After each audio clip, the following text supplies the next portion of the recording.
할렐루야. 오늘도 말씀으로 시작한 여러분 사랑하고 축복합니다. 말씀 붙드시고 생명의 삶을 사시기 바랍니다. 빌립보서 2장 1절부터 11절까지 교독하도록 하겠습니다. 그러므로 그리스도 안에 무슨 권면이나 사랑의 무슨 위로나 성령의 무슨 교제나 긍휼이나 자비가 있거든 마음을 같이하여 같은 사랑을 가지고 뜻을 합하여 한 마음 품어 아무 일이든지 다툼이나 허영으로 하지 말고 오직 겸손한 마음으로 각각 자기보다 남을 낮게 여기고 각각 자기 일을 돌볼 뿐더러 또한 각각 다른 사람들의 일을 돌보아 나의 기쁨을 충만하게 하라.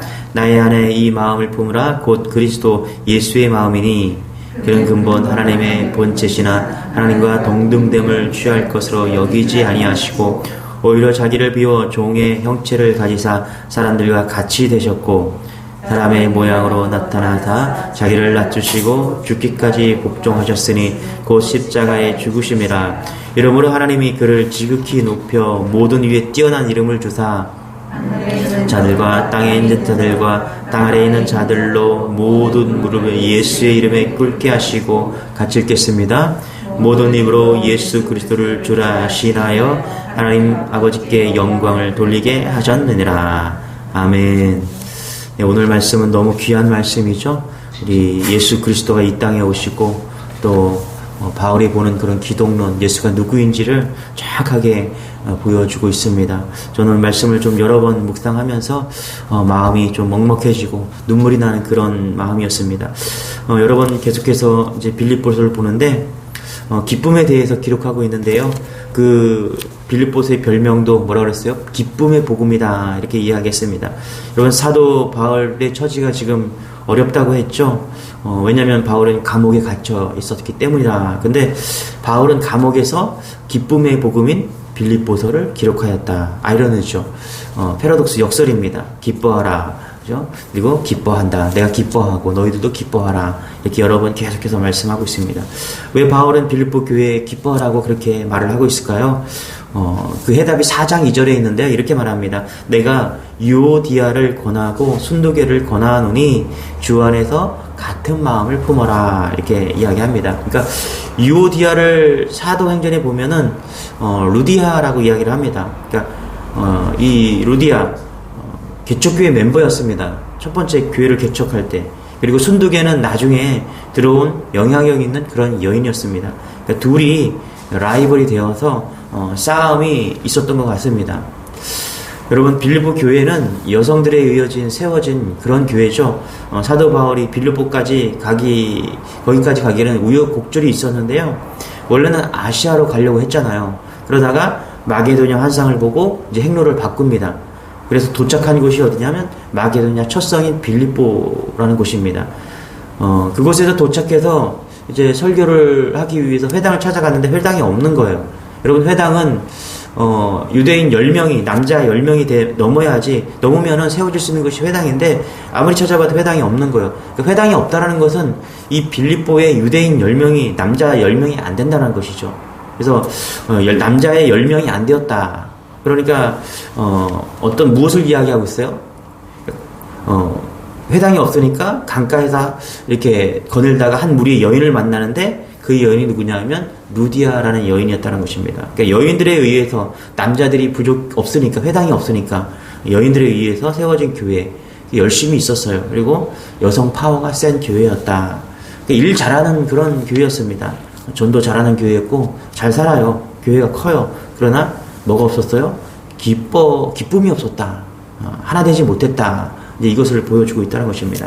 그래서 사도 바울은 빌립보 성도들에게 기뻐하라 이렇게 이야기하면서 기뻐할 수 있는 방법을 이야기합니다. 우리 예수 믿는 모든 성도들이 주 안에서 기뻐하기를 소망합니다.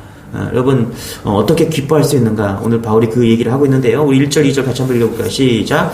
그러므로 그리스도 안에 무슨 권면이나 사랑의 무슨 위로나 성령의 무슨 교제나 긍휼이나 자비가 있거든 마음을 같이하여 같은 마음을 가지고 뜻을 합하여 한 마음을 품어.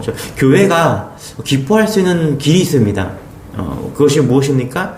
마음이 먼저 하나 되어야 한다. 그럴 때 기뻐할 수 있다는 것입니다. 마음이 같지 않고서 어떻게 하나 될 수 있겠느냐. 같은 말인데요. 바울은 이 짧은 구절에 같이 같은, 합하여, 한이라는 단어를 계속 반복해서 사용하고 있습니다. 그래서 하나가 될 때, 그럴 때 기뻐할 수 있다. 여러분, 다시 말하면요, 같은 마음으로 하나가 되기가 힘들다라는 거예요. 그리고 빌립보 교회가 하나 되지 못했다는 것을 지금 보여주고 있다는 것입니다. 여러분, 하나됨의 기쁨을 우리가 예전에 느껴봤죠? 여러분, 2002년 월드컵 때 우리 온 세상이 그냥 온 국민이 하나가 되었죠. 그럴 때 우리 안에 그 전율이 있지 않았습니까, 여러분? 하나 되는 그 전율이 있어요. 잊혀지지 않는. 그래서 그 2002년을 지나온 우리는 잊을 수가 없죠. 그때의 그 느낌을. 그냥 거리에 다 나와갖고, 대한민국을 외치면서, 저는 참 어떻게 사람들이 이렇게, 똑같은 마음을 품을 수 있나. 좀 그런 생각을 좀 해봅니다. 거의 대부분의 사람들이, 온 전 국민들이 그냥 다 나와서, 대한민국을 외치고, 축구로 하나 될 수 있었다. 참 대단하다, 축구가. 그런 생각을 해봅니다. 여러분, 시편 133편 1절에 봐도, 보라, 형제가 연합하여 동거함이 어찌 그리 선하고 아름다운고. 그러니까 하나 되는 게 쉬운 게 아니거든요. 놀라운 거예요. 그런데 시편 133편에 보니까 그게 선하고 아름답다. 특별히 믿음 안에서 하나 된다. 이것이 얼마나 아름답고 선한 것인가. 그것을 시편에서도 보여주고 있다는 것입니다. 생각해 보세요, 여러분. 하나 되지 않는 부부, 하나 되지 않는 가정, 하나 되지 않은 공동체, 그런 가정과 교회는요, 기쁨이 있지 않다라는 것입니다. 여러분, 빌립보 교회는요, 그 복음에 대해서 분명히 알았거든요. 그러니까 빌립보서 1장 5절에 보면 이렇게 말해요. 너희가 첫날부터 이제까지 복음을 위한 일에 참여하고 있기 때문이라. 그러니까 복음에 대해서 이 빌립보 교회 성도들은 분명히 알았어요. 그럼에도 불구하고 그 안에는 다툼이 있었고 하나 되지는 못하는 그런 마음이 있었다라는 거예요. 그러니까 결국은 뭐예요? 복음으로 살아가지만 기쁨이 없었다라는 거예요. 여러분, 다툼이 있는 곳에는 기쁨이 없습니다. 그래서 이 교회는 열심도 있고 뜨거웠지만은 기쁨이 없었다. 저는 우리 주님의 교회가 하나 되는 교회가 되기를 소망합니다. 예수 그리스도 안에서 하나 되는 교회, 그래서 하나의 기쁨을 느끼는 교회, 그 교회가 되어지기를 소망합니다. 좀 부족해도 괜찮아요. 하나가 되면 되는 거예요. 좀 연약해도 괜찮습니다. 교회가 작아도 괜찮아요. 우리가 해야 될 것은 뭐냐면 하나가 되는 겁니다. 누구로 인해서요? 목사로 인해서 아니에요. 장로로 인해서 아니에요. 누구로? 예수 그리스도를 믿음으로 한 마음으로 한 뜻을 품고 나아가는 겁니다. 그럴 때 교회는 강력한 교회가 될 수가 있는 것입니다. 실제로 부부가 하나 되면요, 엄청난 일을 합니다, 여러분. 하나 되지 않는 부부, 여러분 많이 보실 겁니다. 그러나 또 하나 되는 부부를 많이 볼 거예요. 부부가 하나 되었다, 한 마음이다, 다툼이 없다, 가정이 하나가 되었다. 그 가정은 정말 엄청난 가정입니다. 마찬가지로 교회도 마찬가지입니다. 얼마나 모이냐, 얼마나 크냐, 그런 것보다 중요한 것은 뭐냐면요, 그 교회가 예수 그리스도 안에서 하나가 되고 있다. 하나의 교회다. 그게 정말 강력한 교회라는 것입니다. 여러분, 교회가 작아요. 근데 하나된 교회예요. 열심히 있어요. 놀라운 교회입니다. 싸우면요, 교회가 싸우면 정리가 되었다. 싸워서 정리가 되었다. 그러면 새로 시작하면 되죠, 그죠? 그러나 교회는 커요. 교회가 싸우고 있어요. 이런 교회는 정말 힘든 교회입니다. 목회자가 청빙이 되어서 교회를 정할 때 가장 힘든 교회가 어디냐면요, 싸움이 있었던 교회예요. 그런데 더 어려운 교회는 어떤 교회냐면 지금 싸우고 있는 교회예요. 다툼이 있는 교회는 정말 힘듭니다. 때로는 평생 그걸 안고 가야 돼요. 그 아픔을. 그래서 교회는 하나 되는 게 너무너무 중요하고요. 차라리 잘하려고 싸울 거면 싸우지 말자, 잘하지 말자. 어떤 목사님은 그렇게도 이야기를 하셨다고 하잖아요. 그래서 한 마음이 되는 건 너무너무 중요하다. 왜냐하면 기쁨을 빼앗을 수 있기 때문인 것입니다. 근데 문제는요, 여러분, 이 기쁨을 빼앗기지 않고 하나 되어서 기쁨을 얻는 것이 너무너무 힘들다라는 거예요. 왜 그렇습니까? 왜 마음을 맞추기가 어렵냐? 우리가 겸손하지 않기 때문에 그렇다. 사도 바울은 지금 그 얘기합니다. 우리 3절 4절 같이 한번 읽어볼게요. 시작. 아무 일이든지 다툼이나 허용으로 하지 말고 오직 겸손한 마음으로 각각 자기보다 남을 낮게 여기고 각각 자기 일을 돌볼 뿐더러 또한 각각 다른 사람들의 일을 돌보아. 그렇죠? 쭉 이야기합니다. 마음을 같이 하기 위해서 어떻게 해야 되느냐? 하나된 기쁨을 얻기 위해서 우리가 어떻게 해야 되느냐? 바울은 한마디로 정의합니다. 겸손한 마음을 가져라. 그렇죠? 겸손한 마음이 얼마나 중요한지 바울은 오직 겸손한 마음으로, 그렇죠? 겸손한 마음을 가지고 각각 자기보다 남을 낮게 여기고 이렇게 하라는 거 이야기하고 있습니다. 여러분, 겸손한 마음이 무엇입니까? 저는 좀 이렇게 말하고 싶어요. 뭐냐면 무례하지 않는 마음, 이렇게 좀 정의를 좀 내리고 싶습니다. 여러분, 교회가 무례하면요, 교회는 기쁨이 깨집니다. 교회는 무례하지 않는 곳이에요. 무례하지 않기를 소망합니다. 겸손하다는 것은요, 무례하지 않는 거예요. 우리가 자녀를 양육할 때 아이들에게 가르쳐야 할 것이 있고 넘어가 주어야 할 것이 있죠. 여러분, 옳은 일이지만 계속해서 자녀한테 옳다고 계속 해보십시오. 그러면 자녀도 반감을 사는 경우가 있어요. 그런 경험이 있을 겁니다, 아마. 특히 교회는 더욱 그렇다라는 거예요. 여러분, 교회는 옳고 그름으로 질서가 세워지는 곳이 아니라는 거예요. 교회는 믿음과 사랑으로 세워지는 곳입니다. 그래서 교회에 와서 옳고 그름 따지면요, 교회는 계속 그곳에 다툼이 있습니다. 상처가 있어요. 교회는 믿음과 사랑으로 세워지는 공동체이기 때문에 그냥 믿어주고 사랑으로 넘어가 주어야 된다는 거예요. 여러분, 사회에서 직업도 좋고요, 인격도 좋은 사람이 있습니다. 그러나 교회에 오면요, 믿음 없으면 그분은 그냥 성도인 거예요, 성도. 그러나 사회에서 성공하지 못했지만 교회에 와서 집사 권사를 받았어요. 직분이 있어요. 우리가 집사 권사 이렇게 얘기했잖아요. 직분을 세상 직분으로 착각하기 쉬운데, 근본적으로 직분은요, 어떻게 세워지냐면 교회 직분은 예수님의 사랑으로 세워집니다. 예수님의 사랑 없이는요, 직분을 감당할 수가 없는 거예요. 생각해 보세요. 예수님이 사랑 없이 직분을 감당하면 계속해서 다른 사람에게 상처를 주고 아픔을 주고 공동체를 깨게 되는 거예요.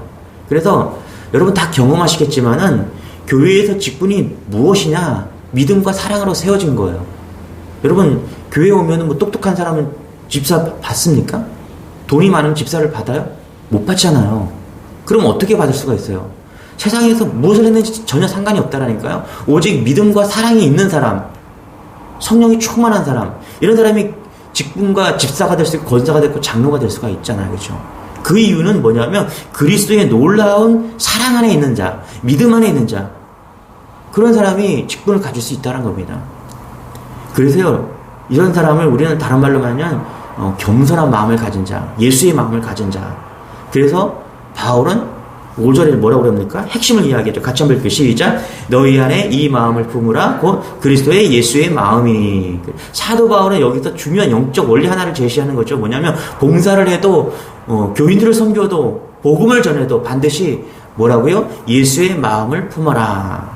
예수의 마음을 품어라. 계속해서 바울은 우리가 기쁨이 될 수 있는 것은 곧 예수의 마음을 품어야 된다. 마음이 문제다라고 이야기를 하고 있다는 것입니다. 그러니까 하나가 되는 것도 마음의 문제라는 거예요. 기쁨을 누리는 것도 마음의 문제다.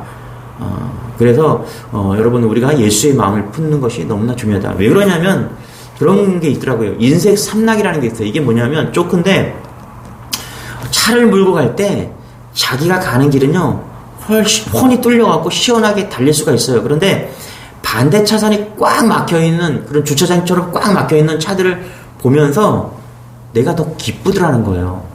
배가 더 내가 기분이 좋다라는 거예요.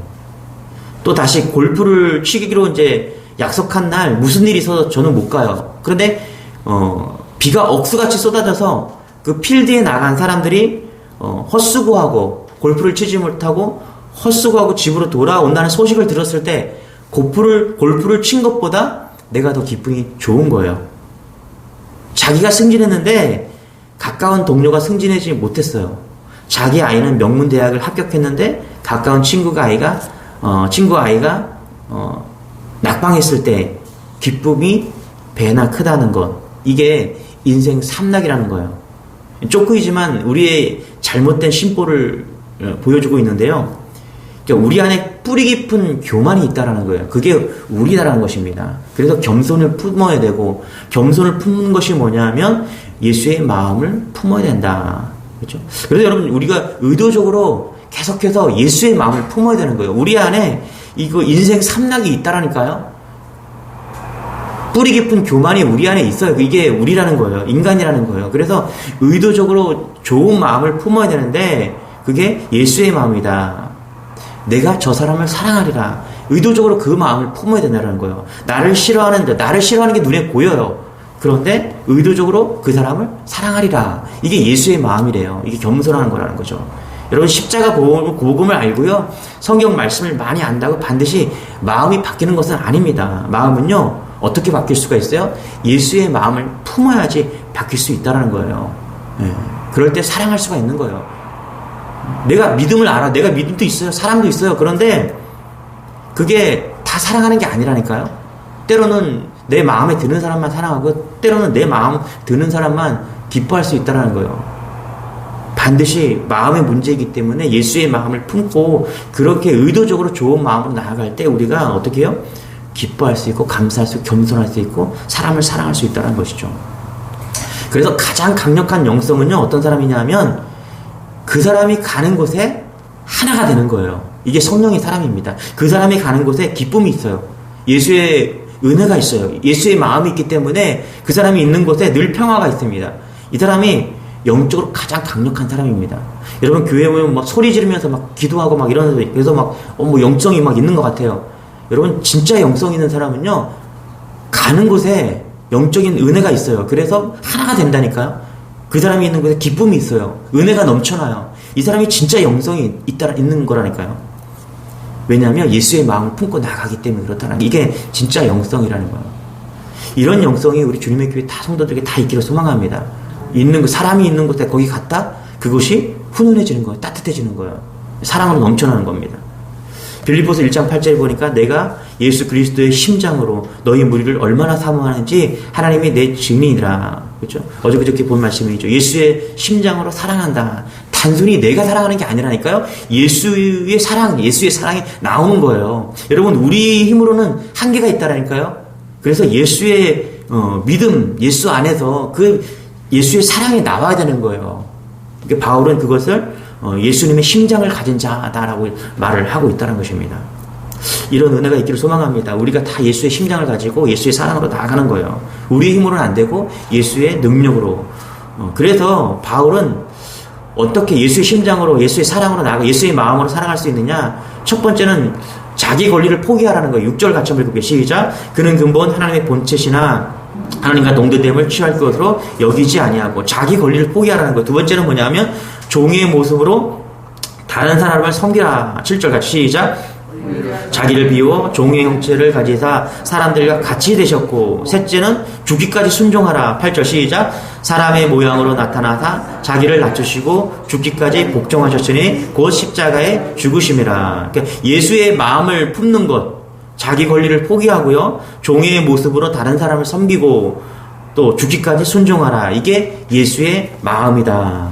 예수의 마음을 가져라. 그럴 때 우리가 기쁨이 될 수 있다. 기쁨으로 나아갈 수 있다. 여러분 그리스도인이라는 것은요 천민처럼 살아가는 겁니다. 천민이 뭔지 아시죠 여러분? 그리스도는요 부자가 아닙니다. 양반이 아니에요. 우리는요 천민이에요. 천민. 이거 잘 읽어보면요 이게 바울의 기독론이거든요. 근데 이 기독론이 무엇을 얘기했냐면 가장 낮은 곳으로 내려가는 거예요. 가장 낮은 곳으로 내려가라. 그게 그리스도인이다. 그래서 섬겨야 된다. 그럴 때 기쁨이 오고 하나가 된다. 여러분 왜 그래요? 그게 예수 그리스도의 마음이기 때문에 그렇다라는 거예요. 자기 권리를 포기하고 종의 모습으로 다른 사람을 섬기고 죽기까지 순종하는 것. 그러면 하나가 될 수 있다. 그렇죠? 예수님의 마음을 품으면 하나가 될 수 있다. 기뻐할 수 있다. 그것을 누릴 수 있다는 거예요. 만끽할 수 있다는 것이죠. 그래서 내가 십자가를 믿는 그 순간에 우리 안에 예수가 오셨고 예수의 마음을 품을 수 있을 때 우리는 이렇게 낮아질 수 있는 거죠. 우리 8절 한번 같이 읽어볼게요. 시작. 사람의 모양으로 나타나사 자기를 낮추시고 죽기까지 복종하셨으니 곧 십자가에 죽으심이라. 8절 되게 중요하잖아요. 그렇죠? 자기를 낮추셨대요. 예수님이 낮아지시기 오셨다라는 거. 한마디로 쉽게 말하면 천민이 되는 거예요. 천민이. 여러분 예수 그리스도 믿는 사람들은요 부자가 아니라니까요. 그렇죠? 천민이 되는 거예요. 낮아지는 거예요. 우리 안에 예수님이 오셨다는 것은요 그리스도인답게 살아가는 거잖아요. 십자가 복음을 안다고 그리스도인답게 사는 게 아니라 성경 박사가 돼서 그리스도인답게 살아가는 게 아니라 예수의 마음을 품는 거잖아요. 그 예수의 마음이 뭐냐면 낮아지는 거다. 지금 그렇게 이야기하고, 그 낮아질 때 우리가 기뻐할 수 있고 같은 마음으로 하나가 될 수 있다. 이렇게 이야기하고 있다는 것입니다. 결국은 뭐냐면 마음이거든요. 마음이 바뀌면 모든 것이 다 바뀌는 거예요. 그래서 우리에게 숙제가 하나 있는데 우리의 마음이 예수의 마음으로 바뀌는 겁니다. 여러분 예수를 믿는데 예수의 마음이 없다. 여러분 그 예수 안 믿는 겁니다. 여러분 예수를 믿는 것은 예수의 마음이 내 안에 있는 것입니다. 그래서 예수를 잘 믿는 여러분 되시길 바랍니다. 우리 9절, 10절, 12절, 11절 같이 한번 읽어볼게요. 시작. 이러므로 하나님이 그를 지극히 높여 모든 이름 위에 뛰어난 이름을 주사 하늘에 있는 자들과 땅에 있는 자들과 땅 안에 있는 자들로 모든 무릎에 예수의 이름을 꿇게 하시고 모든 입으로 예수 그리스도를 주라 하시나요 하나님 아버지께 영광을 돌리게 하셨느니라. 그러니까 8절까지는 무슨 얘기하냐면 예수님이 지극히 낮아지셨대요. 우리 보고 지극히 낮아지래요. 그러면서 9절부터는 뭐라고 그래요? 지극히 높여 모든 위 뛰어난 이름을 주신대요. 우리가 낮아지면요, 이게 9절부터는 뭐라고요? 예수님께서 우리를 높여주신다라고 이야기를 하고 있다는 것입니다. 낮아지니까 높여주신다. 여러분, 이게 하나님의 방법을 믿는 여러분 되시길 바랍니다. 그러니까 앞부분이 내가 높아지려고 하면요, 예수님이 높여주지 않는 거예요. 그러나 우리가 낮아지면, 우리가 천민으로 살아가면요, 예수님께서 우리를 높여주신다는 거예요. 사단은요, 세상은요, 우리를 높이려고 한다니까요. 세상은 어떤 싸움하고 있어요? 자기가 높아지는 싸움하고 있는 거예요. 더 올라가려고 하고, 더 많이 부유하려고 하고. 이게 세상이에요. 그런데 성경은 무슨 얘기하고 있어요? 계속해서 내가 낮아지래요. 낮아지래요. 그러면 결국은 높아진다. 이게 하나님의 방법이에요. 우리가 낮아질 때 기쁨이 있고, 놀라운 은혜가 되고, 하나가 되고, 예수의 마음을 품을 수 있다. 그래서 낮아질 수 있다. 그리고 교회는 하나가 되고 능력이 된다. 이런 얘기하고 있다는 것입니다. 간증 하나 하고 마치겠습니다. 2009년에 여러분 그 원더걸스라는 그 그룹을 다 알 거예요. 노바디 뭐 이런 노래 부르면서 걸그룹인데 최고였잖아요. 그렇죠? 최고였는데 그 원더걸스가 한국에서 최고였고 미국에서도 막 잘 나갈 때였어요. 거기서 그 리더가 누구냐면 선혜라는 자매인데요. 그 자매가 최고로 잘 나갈 때 은퇴를 선언합니다. 그 은퇴를 선언한 이유가 뭐냐면 IT에 선교 갔다가 선교사를 만나서 결혼을 결심하는 거예요. 그러니까 뭐라고 그러냐면 은퇴하고 IT에서 5년 동안 머물면서 선교 활동을 하겠다라고 하면서 은퇴를 선언합니다. 그러니까 어떻게 그런 결단을 할 수 있을까? 사람들의 인기가 그냥 여러분 뭐 이만저만한 그런 인기가 아니었거든요. 그때 그 원더걸스라는 그룹이 엄청난 인기를 가지고 있었거든요. 어떻게 최고의 인기의 자리에 있을 때 은퇴를 결심할 수 있었을까? 근데 그 인터뷰를 해보니까 이런 얘기를 했어요. 기준이 달라지니까 미련이 없어지더라는 거예요. 기준이 달라지니까 미련이 없어졌대요. 그러면서 이런 얘기합니다. 가수로서 정상의 위치에 오르고도 공허함을 채울 수가 없었습니다. 하지만 예수 그리스도를 인격적으로 만나고 제 삶이 달라졌습니다. 예수를 위해 살지 않고 나를 위해 산다는 것이 원죄라는 것을 깨달았습니다. 여러분 우리가 예수를 믿으면서도요, 예수의 마음을 가지고 우리가 낮아지지 않으면 그게 죄라는 거예요. 저는 알면서도 낮아지지 않는 거예요. 그럼 그게 죄라는 거예요. 여러분, 우리가 낮아지면요, 기쁨이 생깁니다. 하나가 됩니다. 그럴 때 오는 놀라운 축복이 있는데 그게 높아지는 거예요. 이런 경험을 꼭 하시기 바랍니다. 예수 믿었어요. 예수가 내 안에 오셨어요. 그럼 낮아져야 돼요. 낮아지면요, 하나님이 어떤 경험을 하시겠냐면 높아지는 경험을 꼭 하게 하신다는 거예요. 이 경험을 할 때 우리는 계속해서 낮아질 수가 있는 것입니다. 그러면 계속해서 교회는 하나가 되는 거예요. 이게 성령 체험이고 이게 은혜 체험이고요. 이게 예수가 내 안에 있는 것입니다. 여러분 낮아지십시오. 내 주위에 있는 모든 사람들보다 낮아지세요. 오늘 그 사람이 누구든, 오늘 만나는 사람들, 오늘 사건 속에서 그 사람보다 무조건 낮아지십시오. 그러면 경험하게 돼요. 뭐를요? 예수님이 나를 높이는 것, 거기에 기쁨이 있고요, 하나됨의 은혜가 있습니다. 이것을 경험하는 여러분 되시길 축원합니다. 기도하겠습니다. 주님 감사합니다. 빌립보 교회가 처한 어려움이 있습니다. 다툼의 문제가 있습니다. 낮아지기를 원합니다. 예수 그리스도의 마음으로 교회가 낮아지기를 원합니다. 그렇게 바울은 권면했습니다. 주님, 우리가 몸된 교회입니다. 우리 모든 성도들, 이 새벽에 나와 있는 모든 성도들이 겸손하게 낮아짐으로 예수 그리스도의 높임을 경험할 수 있도록 은혜를 더하여 주옵소서. 그러므로 세상의 평화와 기쁨이 우리가 있는 곳에서 기쁨과 평화에 있는 그런 은혜를 경험할 수 있도록 우리를 덧입혀 주옵소서. 감사드리며 예수님의 이름으로 기도드리옵나이다. 아멘. 낮아지는 여러분 되시길 축원합니다. 우리 주여 한 번 외치시고 낮아질 수 있도록 주여 한 번 외치고 기도하겠습니다. 주여, 주님 감사합니다. 주님 감사합니다.